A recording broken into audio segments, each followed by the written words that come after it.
Welcome to trending tube.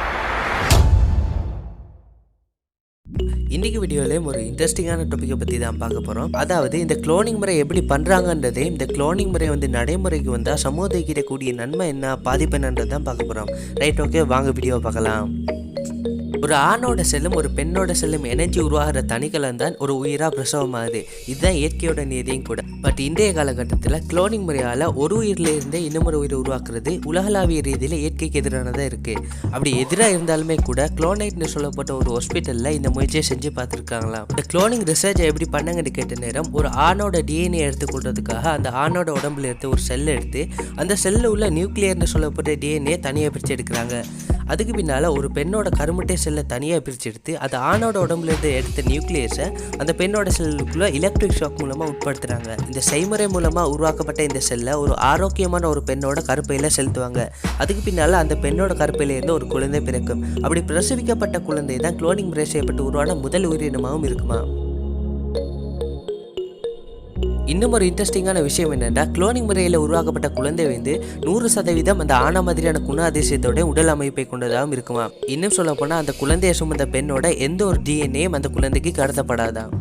இந்த ஆராய்ச்சியை பண்ண பெசியர்ந்த விஞ்ஞானி இந்த ஆராய்ச்சியை நியாயப்படுத்திக் கொள்றதுக்காக 2 காரணங்களை முன்வைக்கிறார். அவரால் முன்வைக்கப்பட்ட முதலாவது ரீசன் புதுசாக கண்டுபிடிக்கக்கூடிய மருந்தையும் ரிசர்ச்சஸையும் செய்யறதுக்காக நிறைய உயிர்கள் கொல்லப்பட்டதையும், ஸோ அதுக்கு பதிலாக அந்த விலங்கோட செல்லை வச்சு அதே விலங்கை உருவாக்கினா இந்த க்ளோனிங் முறையில் உருவான விலங்கையே அந்த ரிசர்ச்சஸை யூஸ் பண்ணலான்னு ஒரு காரணத்தை முன்வைக்கிறாரு. அவரால் முன்வைக்கப்படக்கூடிய 2வது ரீசன் இந்த உலகத்தில் மனித இனத்தை கொண்டு வந்ததே ஏலியன்ஸ் தாண்டும். இந்த ஏலியன்ஸ் தான் க்ளோனிங் முறையில் மனுஷர்களை இந்த உலகத்தில் உருவாக்கிட்டு போனதாகவும், இந்த க்ளோனிங் சிஸ்டம் மூலமாக தான் மனுஷன் அழிவில்லாத முடிவில்லாத நிலையை அடைய முடியுன்றதை முன்வைக்கிறாரு.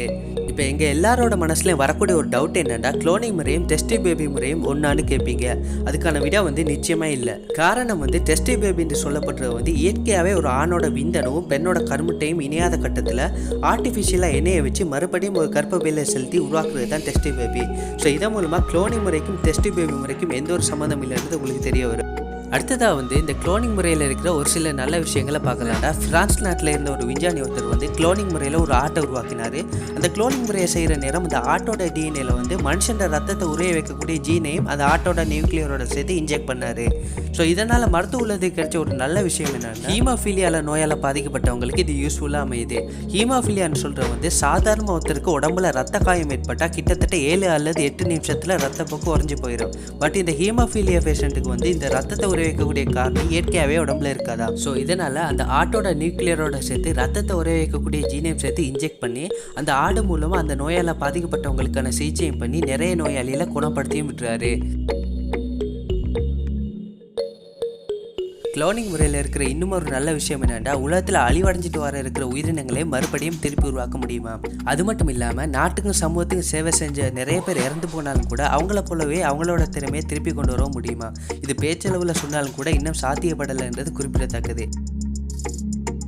இப்போ க்ளோனிங் முறையில் இருக்கிற ஒரு சில பிரச்சனைகளை பற்றி பார்ப்போம். இது இயற்கைக்கு புறம்பானதாக இருக்கிறது மட்டும் இல்லாமல் எங்களை போலவே இன்னொருத்தர் க்ளோனிங் செய்கிற நேரம் அவரால் ஏற்படக்கூடிய எல்லா பிரச்சனைக்கும் சம்மந்தப்பட்டவர் தான் தண்டனை அனுபவிக்க வேண்டி வரும்.